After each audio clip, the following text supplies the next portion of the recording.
The name Álvaro Uribe Vélez is, for some, that of the necessary man who was able to fight the guerrilla like no one else, a fierce political icon who was able to guarantee order, prosperity, and hope in a turbulent Colombia. For others, Uribe is the man who, from a young age, was associated with drug trafficking and paramilitaries, allegedly responsible for massacres, disappearances, and deep state corruption. Not for nothing, according to them, the first former president in Colombia's history to be criminally convicted. Every time a security policy appears in Colombia to defeat terrorism, when the terrorists start to feel weak, they immediately send their spokespeople to talk about human rights.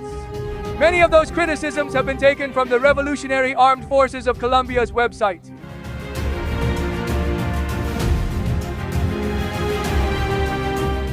Álvaro Uribe Vélez was born in Medellin on July 4, 1952, into a family of landowners, raised Catholic and with a good economic position.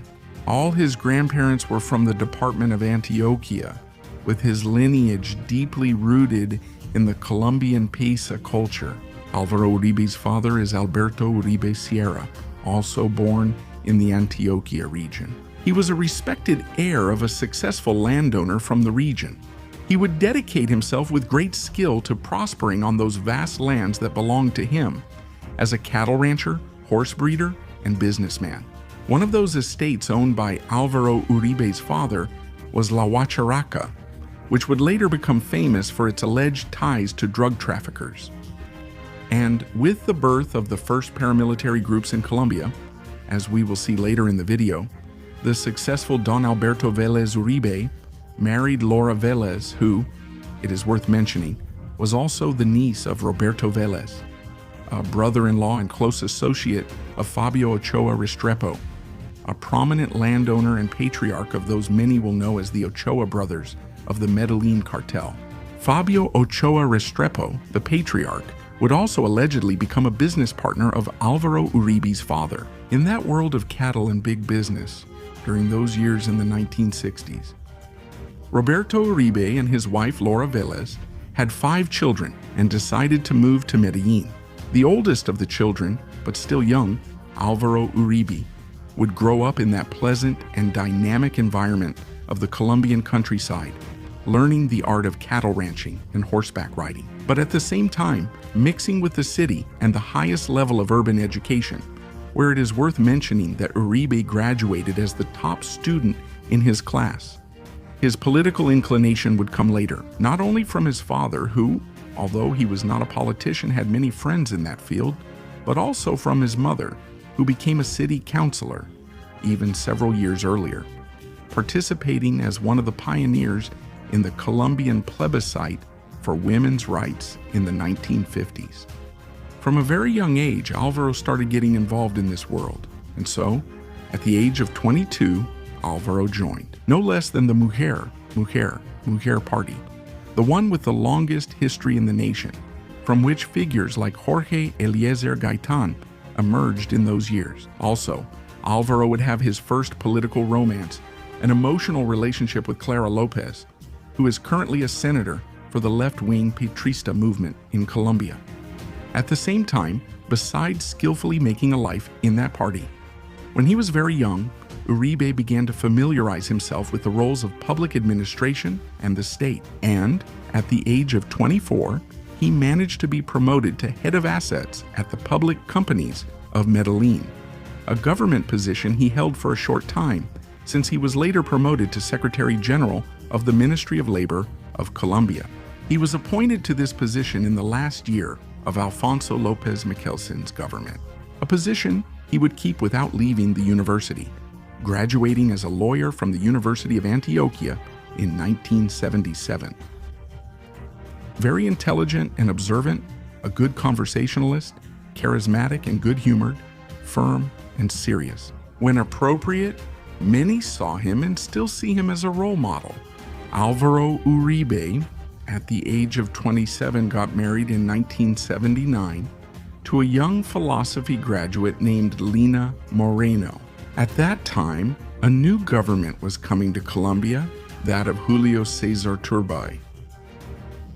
It would coincide with the rise of drug trafficking and the major cartels in Colombia, as well as the growth of the M19 guerrilla movement. It was a time when the drug trafficking business was becoming more and more intertwined with the social, economic, and political layers of all of Colombia, but with special emphasis on regions like Antioquia. The Neo-Granadine people, with a long history of civil and educational tradition, have also been a people marked by conflict and violence. From the historic struggle since its independence between the Liberal Party and the Conservative Party, and between their different oligarchies and social groups. With wars and revolutions along its path, a climate of animosity began to develop in Colombia. Since the riots of the Bogotazo in 1948, Colombia has been kept in a long armed conflict that can be said to continue to this day, with groups that evolved into political guerrillas, armed groups, paramilitary organizations, crime cartels, and many other groups that control territories and institutions. Such is the case of the Revolutionary Armed Forces of Colombia, an armed communist organization founded in 1964 in Colombia.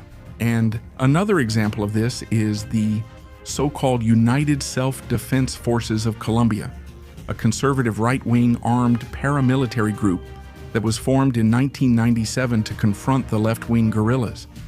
This style of organized self-defense groups had existed for many decades in Colombia. Let's go back then to the young promise, 1980.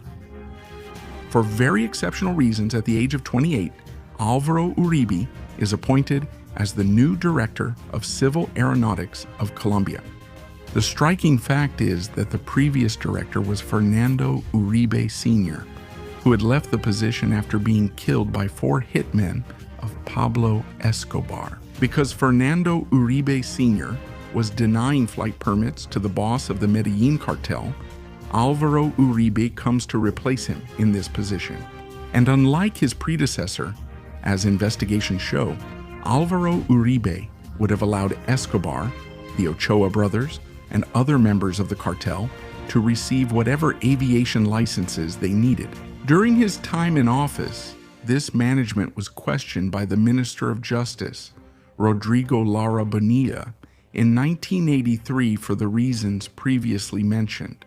But Álvaro Uribe, of course, had ambitions that went far beyond this position, and he remains as young as he is determined, gaining ground and a good reputation in political and social circles in Antioquia and Colombia, managing to be appointed as mayor of Medellin at the age of 30. This fact did not fail to raise criticism from other sectors of the Liberal Party, who at the time viewed his connections and friendships in Medellin with suspicion. But after 5 months, Uribe was strangely removed from office for reasons that are still debated. And this situation coincided with a traumatic event in Uribe's life and in his political career. In June 1983, his father, Alberto Uribe Sierra, was killed in combat by several armed men when he was landing his helicopter at the Huacharaca Ranch. These men were allegedly a group made up of Revolutionary Armed Forces of Colombia guerrillas who were trying to kidnap him. But the Revolutionary Armed Forces of Colombia to this day have denied being responsible for this incident, while other investigations suggest that it could actually be a settling of scores by the drug cartels in that region or by members of the National Liberation Army. The truth is that the Uribe family was left shocked by the heavy debts their father had left behind. Álvaro Uribe's family was only able to keep one of the 25 farms they owned. It is worth mentioning that the following year, in 1984, the United States Drug Enforcement Administration was in the jungles of Tranquilandia. In a large-scale operation, they took control of various camps and white powder laboratories. They came across the helicopter that Uribe's father was flying the day he was killed. What was that helicopter doing in a place like that? It was a question that sparked all kinds of speculation and suspicion.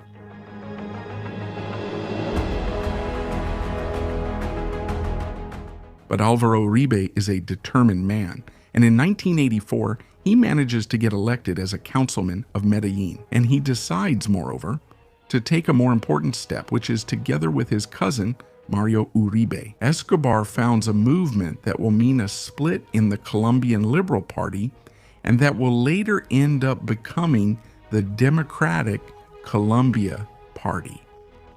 As a politician at that time, Uribe maintained a strong discourse against the guerrilla. However, his actions are more ambiguous, since Uribe was one of the promoters of the bill that pardoned at that time the 35 M19 guerrillas who had carried out the famous assault on the Palace of Justice in Bogota, leaving, among other things, about 100 people dead.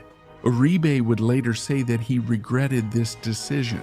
It is worth mentioning that when the great debate took place in Colombia, at the end of the 1980s regarding the possible extradition of Colombians, members of drug cartels, to North America, Álvaro Uribe is one of the senators who most strongly opposed the extradition treaty, stating that Colombians should be tried in Colombia. And although it is not widely publicized or known, according to a 1991 report by the United States Defense Intelligence Agency, Álvaro Uribe was identified as a friend and associate of Pablo Escobar. And furthermore, he appeared with his full name as number 82 on a list of important Colombian drug traffickers, although there are no other reports where he was mentioned. So going back to the early 1980s, in 1983, Álvaro Uribe stepped away from politics momentarily and strategically to go study finance, no less than at Harvard University. Years later, he manages to graduate and returns to Colombia more prepared than ever, where he quickly manages to be elected as governor of Antioquia, the most important position he had held up to that point. One of Álvaro Uribe's main causes as governor, relying on a decree from President Ernesto Samper, he is going to be one of the main defenders of the so-called Rural Community Surveillance Associations, also known as Convivir. Created to achieve peace and security in rural areas, these consisted of surveillance groups parallel to state agencies to alert about guerrilla activity in the countryside. Several of these groups were useful in the fight against the guerrillas, but others ended up committing various types of excesses.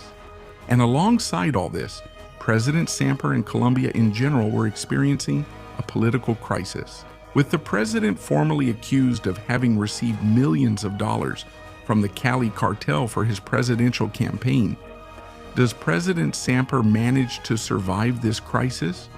Álvaro Uribe instead decides to go study in London in 1998 with the so-called Simón Bolívar Scholarship, no less than at the University of Oxford. But both Uribe and his trusted soldiers keep moving their pieces so that the biggest thing would happen in mid-2001. The circumstances unfold and Uribe decides to return to Colombia to compete in the internal primaries of the Liberal Party, with the goal of becoming president of the Republic of Colombia.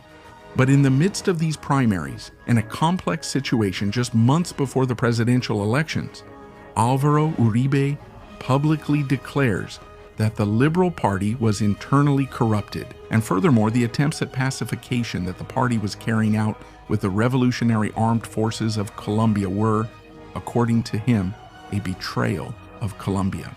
At that time, President Andrés Pastrana had been leading a process of negotiation and dialogue with the Revolutionary Forces, also known as the Revolutionary Armed Forces of Colombia, for some time, a so-called peace dialogue which was being strongly criticized by the emerging Uribismo movement. And as a result of all these tensions, with the presidential elections approaching, it was going to break down. So therefore, in this context, Álvaro Uribe is going to run as an independent presidential candidate from the so-called Primero Colombia movement, with a tough electoral campaign in which he is portrayed as a strong, tough man, free from political ties. Uribe intends to break with traditional partisanship and will go on to win over the Colombian electorate in different regions, with the promise to put an end to the armed left and to bring a new period of order and prosperity with a bold campaign where he appears at all kinds of rallies, in the media, and in any space in any town where he is allowed to reach the public. As the electoral contest approaches, the leader of the so-called United Self-Defense Forces of Colombia openly expresses his support for Álvaro Uribe as the leader Colombia needed. After a historic campaign full of controversy and debate, Álvaro Uribe is elected president of Colombia. With 54% of the votes, an unprecedented figure in electoral history. His second contender had obtained 31% of the votes. It was the first time that someone won in the first round of the presidential election. In this way, since this model was established in Colombia in 1991. Thus, Uribe proceeds to take the oath before the nation. Although during his inauguration, the Revolutionary Armed Forces of Colombia carry out several attacks that leave more than 17 Colombians dead, thus inaugurating Uribe's presidency and marking the beginning of a new period of conflict for some, but also of improvement for others, in the Neo-Granadine land that welcomed the new millennium.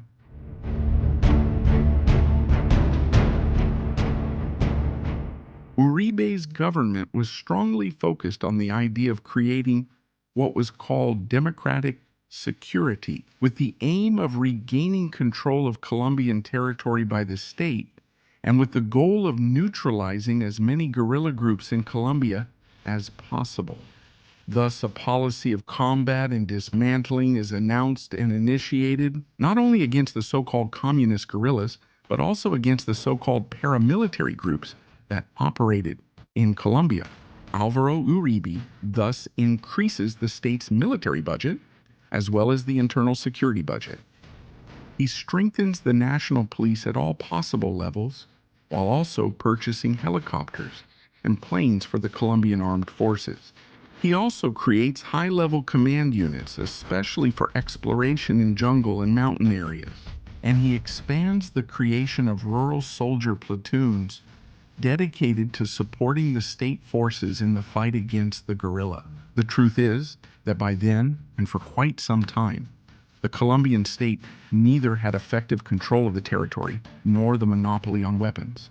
In different regions, especially in the border area with Venezuela, not only the Revolutionary Armed Forces of Colombia and the United Self-Defense Forces of Colombia, that is, the United Self-Defense Forces of Colombia, but also groups like the National Liberation Army, a difficult and complex situation in which, for example, Álvaro Uribe, in his early years, made several trips to conflict regions to resolve public order problems. For example, in March 2003, a vehicle loaded with explosives exploded in Cúcuta, leaving 13 dead and more than 60 injured. So Uribe comes with a program of tough police and military action, which will soon make itself felt as soon as Álvaro Uribe's first year as president begins. The government forces end up taking down more than 1,940 guerrillas in various operations throughout the region. At the same time, they managed to reduce the number of homicides and attacks that were taking place in Colombia each year. They also managed to lower a regrettable rate, such as the annual kidnapping rate, from 2,900 to 800 in Colombia. And several years later, by the end of his second presidential term, the number of kidnappings dropped to 230, and homicides had decreased from 29,000 to 16,000. Uribe would be the victim of several attacks and assassination attempts in his first year.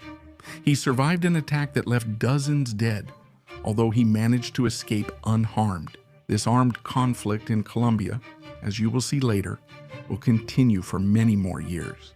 Now, just as this policy may have brought greater security to some areas of Colombia, it is also reported to have caused truly dramatic harm, because a still unclear portion of these homicides committed by state forces may have involved the deaths of civilians who were not involved in any conflict and who were innocent, which would have allegedly resulted in hundreds of cases of the so-called false positives, a topic that is still being investigated and has yet to be fully clarified. In Colombia, Between 2002 and 2010, nearly 53,000 members of guerrilla and paramilitary groups demobilized, either collectively or individually. Uribe responds to his critics regarding the allegations of excesses committed by the Colombian state during his administration, classifying them into three types. I quote, "Some are theoretical critics whom we respect, but we do not share their thesis of weakness. Some are serious human rights organizations, which we respect and welcome, with whom we will maintain ongoing dialogue to improve what needs to be improved. And some human rights traffickers who should once and for all take off their masks. They should come forward with their political ideas and stop the cowardice of hiding their political ideas behind human rights." End quote.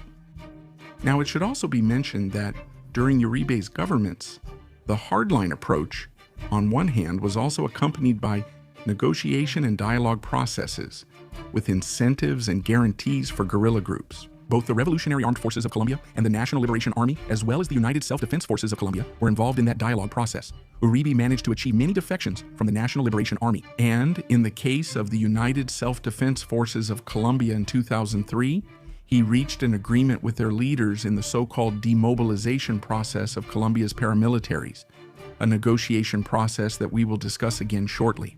On his part, while fighting the guerrillas, Uribe announced that he would also dedicate himself as part of his government to dismantling the groups associated with paramilitarism in Colombia, which had originally been created as a counterbalance to the guerrillas. An example of the level of penetration of these irregular armed groups was when, in June 2005, one of the most powerful paramilitary leaders in Colombia, named Salvatore Mancuso, publicly stated that 35% of the members of the Colombian Congress were friends of his organization. This statement by a paramilitary leader during Uribe's government triggered a series of judicial investigations that implicated, among others, numerous men allied with Uribe.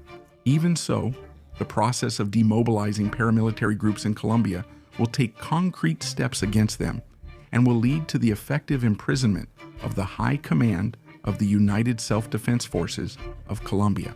One of the most important measures in this regard took place in 2006, when the paramilitary leader Salvatore Mancuso, who in the past had supported Uribe, ended up being captured by the forces of the Colombian state. During his capture, Salvatore Mancuso stated that the self-defense groups of Colombia had not only financed but had handpicked congressmen, mayors, judges, and other officials of the Colombian Republic. After this scandal, investigations began, and dozens of Colombian politicians ended up being sentenced. Eventually, the president's own cousin, Mario Uribe Escobar, president of the Colombian Senate, was sentenced to 7 years in prison for having promoted illegal armed groups. Despite all the investigations carried out around him in this case, nothing emerged that resulted in a sentence against Álvaro Uribe Vélez. In terms of foreign policy, which is fundamental for Colombia, President Uribe, at the beginning of his term, aligned himself with George W. Bush in the United States in his North American policy for the region. And what about Colombia's existing level of interference? The United States, with special emphasis on the so-called war on drugs, will now be inserted into the so-called war on terror. Álvaro Uribe even went so far as to publicly call for a United States military deployment in Colombia, like the one they had carried out in Iran, saying that the situation in New Granada was more serious than that in the Middle East. He also proposes, as president, to develop a contingent of Colombian blue helmets to provide security for displaced people in Colombia and help them return to their original homes. On the other hand, it is important to point out that Uribe's presidency in economic terms was stable and positive. Regarding Colombia's gross domestic product, which grew steadily by more than 5% annually, and Colombian unemployment dropped from 16% to 11%. Fiscal discipline was maintained and inflation was reduced from 7% to 2% for Colombians. The Uribist government also promotes tourist routes protected by state forces. And at the same time, it pushes an important labor reform that was criticized because it allowed companies much more leeway when hiring staff through mechanisms outside the ordinary and with short-term jobs, according to some people, a precarization of work.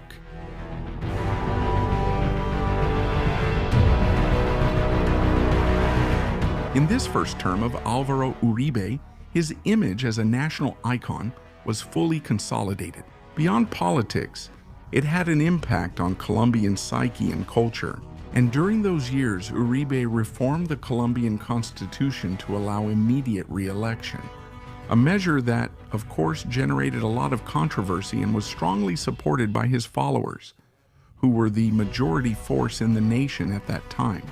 The truth is that Uribe's policies would generate positive results for different sectors, which would be appreciated as such in Colombia. And based on this, along with his great talents and political cunning, Uribe manages to get re-elected as President of the Republic of Colombia in 2006. To continue with his political project, Uribe reaches 62% of the total vote, surpassing the number of votes he received in his first term. And with almost 7,400,000 votes, he becomes the leader with the highest number of votes obtained in the electoral history of Colombia. In this new term, Uribe maintains his policy of conflict and attack against the guerrilla, a conflict with the guerrilla that during his government will displace tens of thousands of Colombians and will completely wipe out several dozen Colombian towns.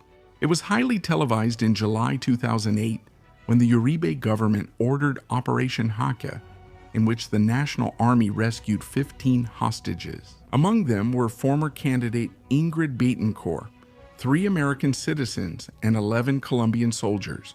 Another well-known operation that year was the one in which the Revolutionary Armed Forces of Colombia commander, Raúl Reyes, was killed. On the other hand, during Uribe's government, a decree was issued in 2006 that regulated abortion and its practice in the country. In the 3 cases decriminalized by the Constitutional Court: rape, severe fetal malformation, and danger to the mother. In 2009, during his second presidential term, a scandal broke out due to allegations of unauthorized surveillance by the Administrative Department of Security, the Administrative Department of Security of the government. This agency claimed it was doing so for national security and to combat guerrilla subversion. It had allegedly been wiretapping phones and hacking emails of journalists, politicians, and United Nations officials. But beyond this scandal, which Uribe managed to ride out in various ways, he was a man who never backed down. He even decided to consider running as a candidate for a 3rd presidential term in Colombia, and even proposed a sort of referendum. Since a 3rd re-election was not constitutionally allowed, in the end, he was not able to get that re-election attempt permitted in Colombia. So for those elections, he instead supported the man who had been his Minister of Defense, a man named Juan Manuel Santos. However, after Santos became president, Uribe would become one of his main opponents. But after leaving the Colombian presidency, Uribe still enjoys great popularity as well as strong prestige, where he is seen not only as a politician, but as the national icon who represented different historical sectors of Colombia in international terms. In addition, Uribe remains connected to various organizations, especially those focused on global governance, organizations that mainly brought together world leaders from the center-right, as well as figures like George Soros, who were among the main financiers of these organizations. And in internal Colombian terms, Uribe will remain as a senator of the Republic, serving for the period from 2014 to 2018, and then for the period from 2018 to 2022. Although without maintaining the same structure and popularity as before, he will continue to have significant influence.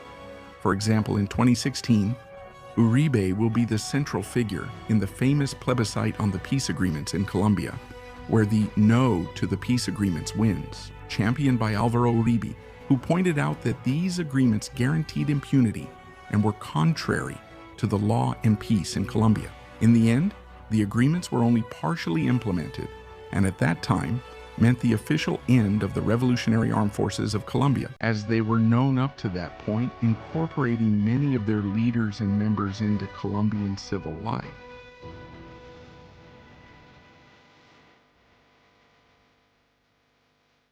And since 2012, Uribe has faced one of his most difficult challenges. Investigations began that year, driven by Senator Iván Cepeda in the Attorney General's office against Uribe, where witnesses were used to make accusations that an armed front of the United Self-Defense Forces of Colombia, called the Metro Bloc, had been founded and formed at the Las Huacharacas Ranch, owned by the Uribe family, with the participation of Álvaro Uribe and his brother Santiago, as well as other allegations of alleged ties to paramilitarism. Uribe rejects these accusations and says they are part of a political persecution plot, and he denounces the manipulation of the witnesses that were being used. By 2018, the court found grounds to initiate an inquiry process against Congressman Álvaro Uribe Vélez. An investigation is opened for the crimes of procedural fraud and bribery. That same day, Uribe resigns as Senator of the Republic due to the summons for inquiry. 2 years later, in 2020, the Supreme Court of Justice causes a stir in the country by placing Uribe under house arrest for the charges of bribing false witnesses and obstruction of justice. The case will then be handed over to the Office of the Attorney General. 3 years later, on March 24, 2024, former President Álvaro Uribe was formally charged with the crimes of procedural fraud, bribery in criminal proceedings, and bribery. That case will conclude on October 21, 2025, with the decision of the Bogotá Superior Court to acquit Uribe of all the charges against him. However, an appeal has been filed regarding this by the National Prosecutor's Office and by various alleged victims, thus extending a legal process that continues to this day. His brother, Santiago Uribe, in turn, has faced a complaint and a legal process in Colombia since 2010. He is accused of having led, in the 1990s, a paramilitary organization called Los 12 Apóstoles, an organization that allegedly carried out executions of various kinds, as well as the persecution of criminals, vagrants, homosexuals, drug users, and people associated with the guerrilla. Santiago Uribe, the president's brother, is finally convicted in 2025 by the Superior Court of Antioquia for the crime of aggravated homicide and the crime of aggravated conspiracy to commit a crime. Uribe, on his part, returns to the political arena, but for the first time in his life, he loses an election for the Colombian Senate in 2026. With an image now somewhat diminished of someone many consider a national hero, still with an uncertain future. He is, without a doubt, the political icon of the 21st century in Colombia, an icon for conservatives, right-wingers, and nationalists throughout the American continent. And, for some, a favorite and archetypal embodiment of the Paisa Colombian identity, with its great strengths and weaknesses, both as a hero and as a villain. Thank you all very much for watching this video. I remind you that your support means a lot to us. By leaving your comments, giving it a like, subscribing to the channel, sharing the video with all your friends, and clicking the bell to activate notifications. This was Reynaldo Jose Carrillo Vilches speaking to you. This is the New Encyclopedia. As always, we thank you for all your support and many blessings to all of you.